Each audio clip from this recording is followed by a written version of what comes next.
we barricaded ourselves in this pub. And there were little bars on the window of this pub. And we had all the benches. I can see these big wooden benches and whatnot. We had it against the doors. And it was starting to get late in the afternoon, and they're hollering and screaming, and they kept it going. Then it got dark, and they slowly started dispersing. And we stayed there until about midnight. Then we went out the back, and we went down to another little village, about 3 or 4 miles, or 3 or 4 kilometers, really, down the road. And he gets on the phone, and all of a sudden, not all of a sudden, some few hours later, up comes a truck with 2 soldiers in it. And they pick me up, and they take me down to another village, and there had, several cells, in it, and they put me in a cell. So, was there anybody else in that? No, I was there all by myself. And I stayed there for 1 day, and I heard a mission go over, and I thought, boy, I just might have company. But you're there, you don't know the language. And every time they would come up to the cell, I'm wondering, okay, what's going to happen now? I don't know if they're going to pull me out, kill me, what? Nothing. You're completely ignorant and not speaking the language. And that evening, a bomber crew bails out. They were all rounded up, and they come in about 11, 12 o'clock at night after they rounded them up. They bring them into the same little village. And they came in, they were all wild-eyed looking. I thought, boy, that's the way I looked when I went down. They're half frightened. They've had a successful bailout. And now, they're in the same boat I'm in. What's going to happen to me? So they come in, they distribute them. There were several cells. So they put, 2 or 3 here and so forth in the various cells. So the guys that came in my cell, they look at me. Are you an American? I said, yeah, I got wings. Oh my God, what's going on? I said, I don't know. You know as much as I do. I was shot down. I had the bail out a couple of days ago. Oh my goodness. So there's all this chatter. I said, I have no idea what's happening. So it was interesting because there was a Jewish kid there. And he says, Harold, I'm scared to death. I said, what's the matter? He says, I'm Jewish. Why do you keep your mouth shut? Who will ever know? So we chit-chatted. And he was a young kid, too. I thought I was a baby at 20. He was probably no older than I was. And so as he keeps talking about, I said, you got it made. I said, now, I can't hide like you can hide. I pointed to myself. He says, oh, Hero. But I said, oh, little joke, a little levity. I didn't mean anything about it. So as a group, we then start trying to get to a POW camp. I didn't know for sure which one we were going to, but we started. And you travel any way you could travel, anything. There were times when we were on a bus. There were times when we were walking. There were once we got on a train. We had an incident while we were on the train. We looked up and saw 51, our guys. Then we realized, I said, they're going to strafe this damn train. And I thought, oh my God, the number of times I had strafed.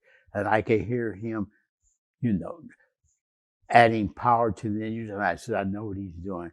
He's trying to get to a tunnel. And I'm secretly saying to myself, ram the throttles, full throttle, let's go, let's go. And we got to a tunnel. But they came in and they did strafe the train.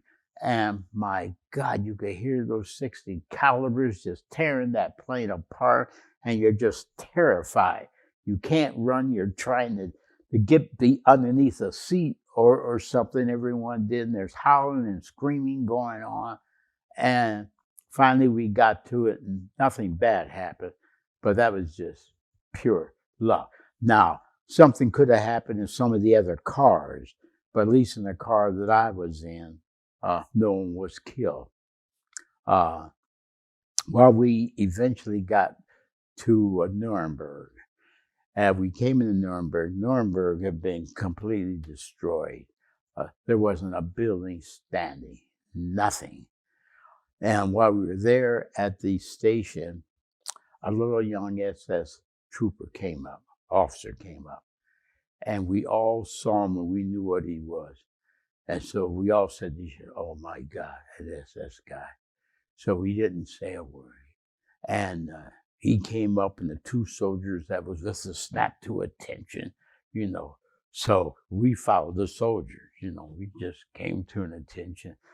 And a little arrogant mister, and he slowly, you know, while he was talking to them in German, was pointing to us, and I guess they were telling him, "Yeah, we've been taking them from where they were shot down," or I imagine this is what was going on. So after he got through talking to them, we were standing in a line. He walked up to each one of us, looked us right in the face, and spit right in our face. You know, I didn't know one better than eyelash. And I thought, if this guy goes crazy and pulls out the gun, he could have shot every damn one of us. And no one would have said a word. He puts his gun back in and walks off, you know. But that, for just another moment, was one of those moments where, oh God, what's going to happen to this? The other interesting thing that happened during the march, we wound up on Wels Airport. Wels was a great big German base. And it was a big base for Me-262s. So we come on the base, and as we are winding along the road, we see revetment areas. And I'm as far as from here to that window from Me-262s. So I was pounding on the thing for the guy to stop, you know, the car. I just want to look at the airplane, you know. So he came to stop, and I jumped off the truck, and he was hollering, 9-9. I said, I just want to look there, you know. And he's pointing the gun at me. I just wanted to go up and look at it. So I thought later on, I said, "Harold, you dumbass, you could have gotten yourself killed." So I got back on the truck. We went into the place, and we were there a short while, and a captain came in. He was a pilot, spoke perfect English. Came in, "Hey, yeah, well, aren't you guys fighter pilots?" You know, he's talking just like this, you know. So I said, "Yeah, I'm a fighter pilot," and yakety-yak. And the rest of, you know, was the bomber crew. So we got in a conversation. Yakety-yak. He said, "Where were you shot down at?" So I told him, you know, what had happened. And so he said, "Have you ever had any dog fights with the 109 and 109?" I said, "Well, I had a couple of minor, you know, encounters with them. What do you think about their plan?" I said, "No match." I said, "The 109 is fairly, but what about the 90? No, I could outturn the 90. We're just having that kind of a conversation, and we're kind of joking about it, not." And he says, "Are you hungry?" "Yeah, we hadn't eaten much of nothing." So he says something to the soldiers, and I could tell that this conversation wasn't going too well between him and the other one. And he started talking as if, hey, if he was in English, it was, "God damn it, I told you to do something, now do it." You know, they leave, they come back. They had a couple of loaves of bread. They had a small bowl of jam, and they had a chunk of meat.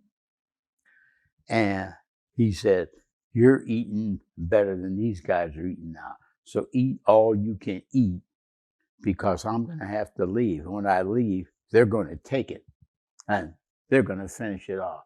So we were there, you know, gobbling his food down. He says, "Well, I got to go." And very nice guy, he says, "Don't do anything crazy." He says, "You know the war's coming to an end soon. And don't give a guard or anyone else any reason to shoot you, because they will shoot you, you know." So fine.